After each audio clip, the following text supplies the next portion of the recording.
Assalamualaikum warahmatullahi wabarakatuh. Waalaikumsalam. Balik lagi di channel WeWatch. Kali ini aku mandu lagi sekian lama sama Efzar dan beberapa teman-teman senior termasuk ada Mas Heru, Pak Taufik Baudin dan yang lain-lain. Biasa kita selalu membahas yang selalu lagi happening ya. Termasuk di sini pejabat birokrasi, pejabat elit, perguruan tinggi, terutama perguruan tinggi negara. Ya. Gue juga pernah kejadian juga di kampus kita, kan? Masalah tangga rangkapan jabatan ABCD, gitu kan. Itu kan juga pernah terjadi di kampus kita ya.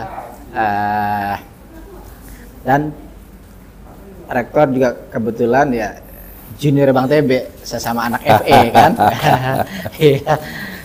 Itu yang terjadi di lingkaran akademik ya. Dan ini terjadi juga di lingkaran circle kementerian. Ini ada Bang Erick Thohir. Lagi heboh, tatak ya, rangkap jabatan. Kayaknya masalah rangkap jabatan begini hal yang lumrah ya jadinya ya. Sebenarnya kan secara konstitusi kan sudah diundang-undangkan. Ya kan Bang? Ya. Ya gimana Bang? Ya, jadi sebenarnya kita sudah punya Undang-Undang Nomor 39 tentang Nomor 2008 tentang Kementerian Negara. Ya. Di mana jelas-jelas disebutkan bahwa pejabat negara dalam arti menteri itu tidak boleh merangkap jabatan pada posisi di mana dia menggunakan anggaran dari negara. Ya, itu jelas ada. Nah, sekarang tadi seperti yang Anda bilang, sempat ada dua menteri ini merangkap. Ya, yang satu akhirnya malu atau entah bagaimana, akhirnya beliau mundur dari menteri dan sekarang menjabat sebagai wakil ketua umum olahraga nasional. Nah, kembali ke menteri yang masih menjabat dan merangkap jabatan ini, saya pikir perlu kita cermati saja, ya, bahwa kok bisa, ya, kok masih presiden masih mengizinkan. Jadi kalau presiden katanya mengizinkan, berarti presiden telah menyalahgunakan kewenangan dia, dan kita tahu bahwa undang-undang itu yang tekan pun presiden. Padahal kan dulunya janjinya presiden adalah nggak boleh terjadi yang namanya korupsi, kolusi, nepotisme, hindari itu. Tapi fakta ketika dia running sebagai pimpinan negara, kok justru praktek-praktek korupsi semakin membengkak, terusnya rangkap-rangkap jabatan semakin merajalela. Ini ada apa gitu? Ada permainan apa? Ya, jadi seakan ada pembiaran. Jadi saya pikir ini harus diingatkan. Kenapa? Karena kita juga mendengar bahwa banyak kelompok sana ya, yang pendukung sana itu yang mereka bilang bahwa nggak apa-apa, kita atas dulu kemampuannya. Ini bukan masalah kemampuan. Bukan masalah kemampuan. Iya. Yang sekarang tapi ada regulasi yang dilanggar kan itu. Di elitis ini, entah di kementerian di apa ini, banyak akhirnya mereka yang berlatar belakang konglomerat. Tapi saya melihat itu apa ya? Konglomerat hitam jadinya. Ya. Bisa begitu. Yang ketika dia ada kesempatan di kursi elit birokrasi, jadi mungkin kalau kayak di bahasa saya di entertainment, semua jadi aji mumpung, semua digarap. Ya, jadi kalau kembali ke tadi ya, tadi kita lihat, kita tahu sekarang lagi ramai masalah PSSI. PSSI itu orang taunya ada mafia sepak bola. Itu udah hampir semua orang bukan rahasia umum lagi. Di Liga Eropa, Amerika pun mengalami hal yang sama, itu hal biasa. Nah, sekarang ada yang unik nih, ya. Ternyata setelah kita lihat data dari pemilik klub sepak bola, ya, itu ternyata orang-orang dekatnya beliau. Ya. Artinya ini kan kita tidak uzon ya, tapi bukan tidak mungkin akan terjadi kolusi. Ya kan? Jadi artinya kolusi macam-macam, ya? Itu kan. Ya. Saya nggak bilang bahwa kolusi sampai ke mafia bola, tapi bukan tidak mungkin. Sangat dimungkinkan pintu itu. Itu silakan pendapat masyarakat. Tapi saya sebagai orang hukum bilang ini bukan tidak mungkin akan terjadi kan. Karena kita harus punya bukti. Tapi intinya adalah orang akan menduga-duga. Jadi kan jadi nggak baik. Jadi kenapa sih mesti harus orang-orang yang seperti itu gitu? Ya, jadi ada orang bilang nggak apa-apa kok, menteri boleh kok, itu menteri itu menangkap orang. Sekarang saya bilang, ada menteri yang sangat terkenal dan saya nggak tahu seperti apa terkenalnya sampai orang bilang Menkosaurus katanya ya. Itu beliau itu juga merangkap sebagai ketua organisasi olahraga besar di Indonesia. Buktinya apa? Prestasi nggak jalan juga kan? Jadi ya, kalau udah nggak mampu gitu masih teruskan, berarti kan ini kan contoh yang jelas. Jadi oke lah, jangan paksakan seperti itu. Masih banyak orang lain yang mampu kok. Kasihan orang-orang yang memang dia memupuk dari bawah supaya mereka bisa menjadi pengurus yang baik, karirnya jadi bagus, tiba-tiba terbuang begitu aja karena dia nggak cocok sama ketua yang baru. Ya. Terus ini menjadi presiden bahwa kenapa prestasi olahraga kita jadi nggak bagus? Karena itu tadi semua sudah kolusinya udah luar biasa. Ya silakan. Ya, buat solusi. Kalau sudah terjadi seperti ini, bagaimana dengan waskatnya? Yang kontrol, yang mau indirect untuk ini nggak benar. Sementara yang kita lihat ada birokrasi semuanya. Itu dia. Akhirnya orang hanya bisa ngomong di belakang layar kan. Iya, jadi nah, cuma kita ini kita sebagai nggak mau hanya sekedar ribut di sosial media. Nah, ini gitu. Ya. Tapi kan bagaimana aksi nyata ketika aparat pembuat undang-undang terus hukumnya bisa berjalan, sementara entah dari kelompok besar termasuk kelompok kecil, ya, termasuk sebelumnya ada dari Mama RM yang juga sering menyuarakan gak hanya sekedar di sosial media tapi ke lapangan, yang dilakukan masyarakat sudah lebih dari 7 tahun gitu, kayaknya nggak 2019 itu kurang apa demo terbesar dalam sejarah gerakan mahasiswa di Senayan 2 juta orang. Tapi nggak menghasilkan apa-apa. Jadi formula apa sih yang jadinya yang harus menjadi masyarakat bisa percaya lagi dengan birokrasi? Nah itu dia. Jadi sekarang ini kepercayaan masyarakat udah sangat rendah. Jadi kalau survei masih percaya, masih bagus, dinilai masih like, masih memimpin, aduh itu bullshit semua. Sekarang ini survei kan kita bisa lihat, survei kan bisa dibuat tentang Manipiro, ya kan? Kemarin 2 hari lalu saya lihat ada koran terbesar di Indonesia, itu headline-nya menyebutkan nama ini paling bagus, saya bilang dari mana survei? Kalau hanya satu kota kecil mungkin di daerah dia mungkin iya, tapi kalau di Indonesia nggak mungkin. Jadi intinya gini lah, kita ini UI Watch itu kita memonitor, memperhatikan situasi negara, kita mengingatkan, ayolah kita sadar, ya. Kita ini sudah senior, udah kita nggak ntar lo pengen jadi ini, enggak. Kita nggak pengen posisi apa-apa kok, kita yang mengingatkan, kita mikirkan bagaimana kalau berganti posisi boleh ya, anak cucu kita nanti gitu, bagaimana gitu, ya kan? Iya. Jadi sekali lagi, ayolah kita sadar ya, rakyat juga harus sadar bahwa situasi negeri ini sedang tidak baik-baik saja dan makin tidak baik-baik saja. Kalau kita tidak segera sadar, entah bagaimana caranya, ya kita coba pikirkan nasib anak cucu sebenarnya kita. Sih kalau balik lagi, masyarakat sih sudah tercerdaskan ya, baik yang akar rumput ini dalam artian yang latar pendidikannya pun kurang pas dalam artian baru mungkin mohon maaf dia cuma hanya sekedar lulus SMA gitu kan. Tapi dengan kondisi seperti ini dengan literasi digital macam-macam sudah bisa melihat gitu kan. Cuman justru yang kita khawatirkan adalah ini justru yang makin memperburuk keadaan adalah cendekiawan dengan latar belakang akademik ini yang melacur. Justru kan salah satu kunci yang sangat berbahaya adalah kita lihat kemarin kalau Anda bilang tadi ada yang bergelar panjang ya, lalu jadi saksi ahli di suatu sidang. Kita ketawanya luar biasa. Bayangin, ini orang gelarnya panjang, tapi datangnya begini, jawabnya begitu dites hal yang lain yang prinsip sekali jawabnya belok. Jadi kita ketahuan kan. Jadi jangan-jangan yang nyuruh juga begitu ya, jangan-jangan dan itu. Kita jadi makin nggak percaya. Tadi Anda bilang bahwa yang menjadi rendah. Sekarang kita lihat di medsos, bahkan seorang tukang bangunan kuli pun dia bisa ngomong, bisa bicara kan? Tukang bakso yang katanya dilecehkan kapan apa Karena kan mereka itu yang di akar rumput yang langsung merasakan dampak krisis ekonomi. Pak, beras naik nih 3.000. Ya. Pak, ini naik. Gini, seperti itu. Istri saya kemarin baru belanja di Tamsit, nggak belanja sih, lihat-lihat aja, kaget ya. Di lantai 3 Tamsit yang biasanya rame itu tutup. Pas ditanya kenapa? Iya Bu, orang nggak ada yang belanja. Kita malah rugi buat buka toko tapi nggak ada belanja, orang cuma lewat doang nggak ada belanja. Ini fakta. Artinya di level yang menengah atas pun sudah mulai kerasa. Ya. Jadi sekali lagi kita apa ya, kita harus segera sadar lah bahwa situasi ini memang harus diperbaiki. Baik lagi ke rangkap jabatan ini yang dari elit politik birokrasi. Ini tugas cendekiawan terutama yang berlatar belakang akademik ya.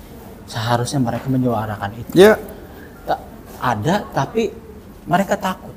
Satu takut. Yang kedua terus dibungkam. Iya. Iya. Seharusnya ya untuk meneriakan mereka. Gua aja. Ayo dong Bang. Masa kalah sama senior kita yang itu ngoceh-ngoceh di itu guru besar gue ya gitu. Gitu.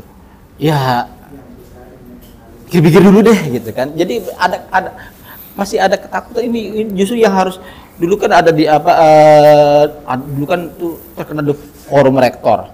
Terusnya forum-forum macam-macam, ada lagi forum dokter ya. Cuma yang aku lihat cuma ribut aja di kalangan mereka. Iya di kalangan mereka, tapi gak action keluar, mana gitu ya. keluar. Kemarin kita habis diskusi ketemu sama Profesor Sri Edi Suasono, dia teriak action, jangan hanya ribut gitu. Diskusi ini capek gitu loh.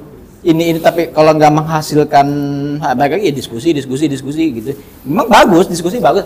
Salah satu luapan muntahan untuk meneriakan, terus kita dokumentasikan, terus kita sebar luas ke masyarakat, itu bagian dari kunci. Tapi setelah itu apa gitu? Jangan hanya sekedar diskusi, itu yang diteriakan sama Prof Edi gitu, kakaknya Prof Bintang. Jadi kalau saya emang dari dulu menyorotinya kita ini adanya di lingkaran akademik. Kita gimana caranya menyuarakan bagaimana para akademisi ini, baik PTN negara maupun PTN swasta. Yuk dong. Dulu kan bisa forum rektor. Sekarang udah nggak ada suaranya. Iya, dulu forum rektor kok bisa gitu. Melahirkan tokoh yang akan mau melaju di 2004 loh. Itu salah satu tokoh forum rektor termuda pada saat itu gitu. Akademik ini jangan dicoreng dong. Dia melacur kayaknya buat saya itu pelacur cendekiawan berlatar belakang akademik itu sangat memalukan, sangat memalukan, yang harusnya menjadi soko guru satu peradaban suatu bangsa gitu. Ya. Ayolah teman-teman, karena di channel ini kita berharap dari pokoknya mau PTN, mau PTS, entah kalau mahasiswa udah pasti dia punya role-nya sendiri. Tapi ini yang gerakan si gurunya, dosennya ya. Ayo, ini rangkap jabatan ini salah satu pelanggaran konstitusi. Ya. Dari ini kalau dibiarkan akan jadi contoh yang sangat tidak baik. Jadi saya pikir memang tadi kalau orang bilang jangan-jangan itu, minimal kita sudah mencoba membuat informasi seperti ini. Kita harapkan paling tidak dari 1.000 yang mendengar ada 100 orang yang berpikir wajar. Dari pihak sana katakanlah yang 2.000 yang mendengar ada 500 yang pada akhirnya kan mengkerucut ya. Iya. Ya pada akhirnya seleksi alam pasti seperti itu. Dan yang pasti kan masyarakat juga sudah enak kan. Mungkin kalau yang sektor ini rangkap jabatan untuk kalangan akar rumput nggak terlalu mudeng kan. Memang. Tapi intinya gini loh, saya mau bicara bahwa masalah seperti ini dibiarkan, ini akan menjadi contoh. Contoh yang paling gampang begini deh. Zaman saya kecil dulu, itu yang namanya lampu merah itu semua orang berhenti. Sekarang boro-boro lampu merah berhenti. Mereka jalan, bahkan ada yang lawan arus. Artinya apa? Ini karena pembiaran. Ya kan? Ini contohnya ya, fakta kita semua bisa lihat. Jadi kalau seperti ini kita biarkan terus, ini semua akan jadi wabah. Oh boleh kok, itu boleh kok. Dan lebih ironinya itu, kalau lampu merah yang ada timer. Hmm. Kalau posisi kita di depan, paling depan di zebra cross ya. Ini baru 10, di belakang udah teriak-teriak. Iya. Tatut. Kayak kita nggak jalan gitu loh. Ya itulah, karena mereka itu terbiasa untuk melanggar. Jadi sekali lagi di forum ini niat kita adalah untuk mengingatkan. Ayo teman-teman, ayo rakyat, sesama rakyat, kita sadar bahwa kalau memang ada hal yang tidak baik, kita wajib ingatkan. Kita bukan mau protes supaya untuk pengen jabatan, enggak. Kita nggak mau jabatan kok, kita udah alhamdulillah. Kita memikirkan bagaimana nasib anak cucu kita nanti supaya mereka lebih bahagia dari kita. Tapi kalau begini caranya, kita ngeri juga gitu. Iya, ya itu memang kendala. Baiknya kalau kita balik flashback long time ago, kita nih dulu waktu masih zamannya kerajaan, raja-raja itu memeras rakyat, pajak anak ini itu. Ketika kolonial masuk, dia tuh melakukan kolaborasi, tetap aja yang menjadi tumbal itu adalah rakyat itu sendiri. Sekarang ketika lebih sadis lagi sekarang. Ini ya akhirnya sekarang ini yang dengan katanya tatanan demokrasi, tapi sementara asing dibebaskan pajak, sementara pribuminya sendiri akhirnya. Wah banyak itu. Saya ada beberapa petugas pajak pamer-pamer. Itu juga ironis. Saya ada beberapa bahan yang bisa saya bahas, tapi nantilah. Ya. Kita momennya kita kali ini membahas tentang mengingatkan. Jangan ada pembiaran tentang rangkap jabatan, karena ini akan memicu, akan mengajak yang lain untuk itu juga. Sederhananya aja kalau udah rangkap jabatan itu membuat kita jadi udah nggak fokus. Pasti, dia nggak ada waktu akhirnya. Iya, itu sederhana, itu udah konsep yang nggak benar. Itu apalagi dengan ini mengelola negara. Iya. BUMN macam-macam. Gitu. Jadi ya bagi penyadaran itu, kalau memang nggak bisa tetap bersuara, apakah balik lagi turun ke jalan sebagai solusi? Ya itu emang salah satu solusi, kita juga turun ke jalan. Tapi kan kita cuma mau ngasih lihat bahwa kita ini sesuai dengan omong dan kita berbuat. Paling tidak adik-adik mahasiswa yang tadinya mereka dia melihat, senior gue turun nih, malu gue. Kalau dia malu, kalau dia punya malu, kan gitu. Iya. Iya. Jadi, saya ngerasain kemarin waktu di sumber gas air mata saya perih, saya ngerasain itu. Iya. Tapi ya itulah itu. Revolusi atau reevolusi? Bisa yang kedua. Iya kan? Revolusi atau reevolusi. Iya. Ya, ini bahasan ya, semoga sih entah nanti teman-teman melihatnya menarik atau nggak menarik, tapi ini fakta realita yang terjadi di negara kita yang sedang garuk-garuk kepala nggak jelas ini. Jadi saya udah bosan menggunakan negara kita sedang ini garuk-garuk kepala lah gitu. Kalau saya selalu masih bilang negara kita memang sedang tidak baik-baik saja. Tapi kalau ini dibiarkan terus lama-lama ya benar-benar harus ada perlawanan. Masing-masing punya cara, cendekiawan punya cara, akademik punya cara, aktivis punya cara. Tapi kalau semuanya itu tidak menghasilkan apa-apa, salah satu caranya adalah balik lagi ke jalan. Mungkin itu yang terjadi di mana-mana, revolusi Iran, revolusi Bolshevik, itu yang terjadi adalah turun ke jalan. Tahun 98 turun ke jalan, tahun 65 66 turun ke jalan. Dan kita di kampus Kuning ini juga mempunyai peran yang sangat pada saat itu, nggak mengecilkan kampus yang lain, karena kebetulan aja kampus kita ini adanya di pusat ibu kota. Ya. Jadi memang yang disorot kita kan selalu gitu. Kalau kita turun pakai rompi kuning, jaket kuning, mereka yang lihat, weh hebat UI turun itu. Jadi mereka masih menghitung. Iya. Mahasiswa alumni itu masih mau turun gitu. Karena dulu kan era-eranya senior kita itu kan yang berjuang 70 ya, IKM tiada kata merah dalam perjuangan macam-macam, DM segala rupa, diangkat jadi ketua DM langsung dipecat sama rektor gitu-gitu kan, itu perjuangannya luar biasa. Jadi memang kampus kita ini punya cerita yang panjang, termasuk masalah PKI tahun 65 bubarkan PKI itu kan semua bergerak dari Salembang.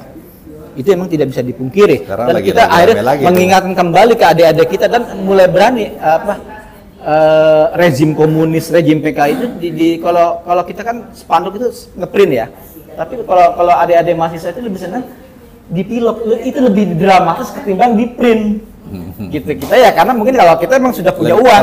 Kalau di pilot tuh lebih spontan. Iya, lebih dramatis. Dia ngambil spanduk nggak pakai kan dibalikin kosong. Iya, itu lebih maksudnya pilokan itu awas kebangkitan komunis, awas kebangkitan PKI itu udah mulai bergulir di adik-adik kita. Berarti memang message itu sampai. Ya. Kalau bicara komunis, saya juga sudah siapkan ini. Waktu undang-undang HIP itu mau kan kita ngotot. Saya bikin tuh gerakan waspada komunis. Waktu deklarasi kan kita digeser. Iya. Sampai usir-usir kita, warga kok mana nggak ada ya? Padahal kita dibuang ke belakang kan. Faktanya kan seperti itu. Lagi kita minta izin, baik-baik. Iya. Pengurus masjidnya nggak bakal akan terjadi apa-apa kan? Iya, kita ngapain? Itu juga kok orang. Ada Pak Bintang juga ikut ya, datang deh. Iya. Kalau dari saya ya, saya selalu menyinggung para akademik sih. Ya. Ayo dong.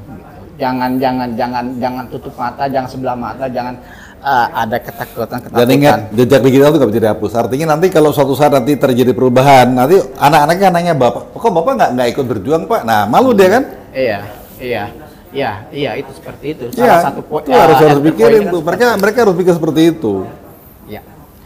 Gitu teman-teman yang terjadi saat ini, mau suka nggak suka, tapi faktanya emang terjadi seperti ini. Salah satunya yang lagi ramai tentang rangkap jabatan. Terserah teman-teman mau menafsirkan seperti apa, mau kayak gimana, faktanya all about solution di negara manapun ketika terjadi revolusi ada turun ke jalan. Teman-teman siap lagi nggak turun ke jalan? Bocor-bocoran lagi kayak gitu. Oke, Mas Heru, terima kasih. Yuk. Ya, Assalamualaikum warahmatullahi wabarakatuh. Waalaikumsalam warahmatullahi wabarakatuh.